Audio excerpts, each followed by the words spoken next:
Hello বন্ধুরা, কেমন আছেন সবাই? আশা করছি সবাই খুব ভালো আছেন, আমিও ভালো আছি। আমাদের বাংলার বড়িকে ছত্তিশগড়বাসীদের কাছে কিভাবে ফেমাস করলাম সেই গল্পটাই আজকে আপনাদের সাথে শেয়ার করার জন্য আমি এসেছি।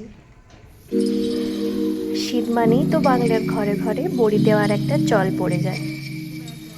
মা, কাকিমা, ঠাকুমা সবাই মিলে রাত থেকেই কলাই ভিজিয়ে রেখে দেন, আর সকাল হতে না হতেই যেই রোদটা ওঠে অমনি মা, ঠাকুমা, কাকিমারা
তো আমার তো দেখে খুবই হাসি পাচ্ছিল,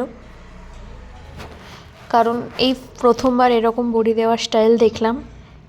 এর আগে আমি দেখেছি ঝাড়খণ্ডে, কিন্তু এরকম না, তারা আমাদের মতোই দেয় ফুল বড়ি, কিন্তু সেগুলোর কোনো স্টাইল করতে পারে না, নর্মাল। তো আমি আন্টিকে বললাম আমি এক অন্য স্টাইলে আপনাকে এই বড়ি দেওয়াটা দেখাবো। যেই কথা সেই কাজ, পরের দিন নিয়ে বসে পড়লাম, আর আমার এই গয়না বড়ি দেখে তো সবাই অবাক। তারপর আশেপাশে ভাইরাল হয়ে গেল আমার এই গয়না বড়ি। আপনাদের কেমন লাগছে আমার এই গয়না বড়ির ডিজাইনগুলো অবশ্যই কমেন্ট করে জানাতে ভুলবেন না। কিন্তু যারা এখনও চ্যানেলটি সাবস্ক্রাইব করেননি অবশ্যই সাবস্ক্রাইব করে দেবেন। সবাই ভালো থাকবেন।